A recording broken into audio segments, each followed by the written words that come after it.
म्हणता, मग मग भक्ती आहे काय? भक्ती म्हणायची कशा? नीट लक्ष द्या श्रोतेनो.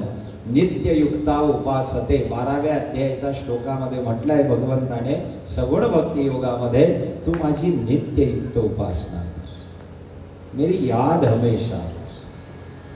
म्हणून गोंदवलेकर परिवारांना होमवर्क देऊन टाकला ना, 5000 नाम तुमचे होऊ द्या. याच्यासाठी तुम्ही गुंतून राहा. मग काम करता करता, पोळ्या लाटता लाटता, स्वयंपाक करता करता मनामध्ये एकच विचार आहे, श्रीराम जय राम जय जय राम. माझं झालं पाहिजे, माझं झालं पाहिजे. 5000 जप मला. ही जी ज्या पद्धतीने नवीन लग्न झालेल्या मुलीच्या डोक्यात नेहमी पतीचे विचार असतात. मी नवीन बोललो बरं, साधारणतः 3-4 महिने तिचा आवाज कमी असतो, मान खाली असते, ग्लास देताना हळूचकन देते. मग याला वाटतं की आपण काय सुंदर बाहुली आणली, पण नंतर लक्षात येतं हा तर बाहुबली निघाला. एक 3-4 महिने त्या मुलीच्या डोक्यामध्ये नवऱ्याचे विचार. तिला भक्ती म्हणतात. स्वयंपाक करेल त्याच्या आवडीचा, साडी नेसेल त्याच्या आवडीची, त्यांना हा रंग आवडतो, हे आवडतं, हे या पद्धतीने. आणि लग्नाला जास्त दिवस झाले की मग बघा तुम्ही, ज्या रंगाची साडी बाया घालतील त्या रंगाचा शर्ट त्याला घालावा. पहिल्या 6 महिन्यामध्ये ती म्हणते तुम्ही सांगाल तसं, है ना. साखरपुडा ते लग्न याच्यामध्ये जी बाई बोलते ना, ते बिलकुल असत्य बोलते.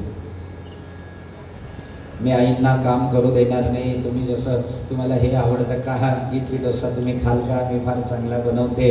आणि काय नाही, रोज संध्याकाळी खिचडी टाकते आणि याला फुगवते.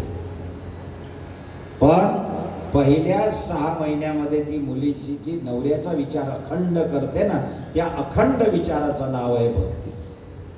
गोपींच्या मनामध्ये जसा अखंड कृष्ण बसला होता त्याचं नाव आहे भक्ती. म्हणून भक्ती म्हणजे त्याचं नित्य स्मरण ठेवणे, हमेशा उसकी याद में रहना. मी भाग्यवान समजतो स्वतःला. मी कुठेही बसलेला असलो, एकांतात असलो, पण माझे विचार या पद्धतीने सुरू आहेत. लोक विचारतात महाराज विशेष बोलत, मी काय बोलू, मला काय कथा करायची, मला कोणत्या विषयावर बोलायचंय, काल काय सांगून झालंय, आज मला काय सांगायचंय, काय सांगायचं होतं त्याच्यातलं किती राहिलंय, जे नाही सांगायचं होतं ते अचानक तोंडातून कसं निघालंय, याचं चिंतन माझ्या. म्हणून मी जास्त कोणाशी विशेष चर्चा करताना दिसत. आम्ही दोघेही तुम्हाला जास्त बोलताना दिसणार. शांती से पडे रहते, अखंड स्मरण सुरू असतं श्रोतेजनो. हे हरी, हे भगवान, मैं मेरी मस्ती में रहता हूँ, अपनी धुन में रहता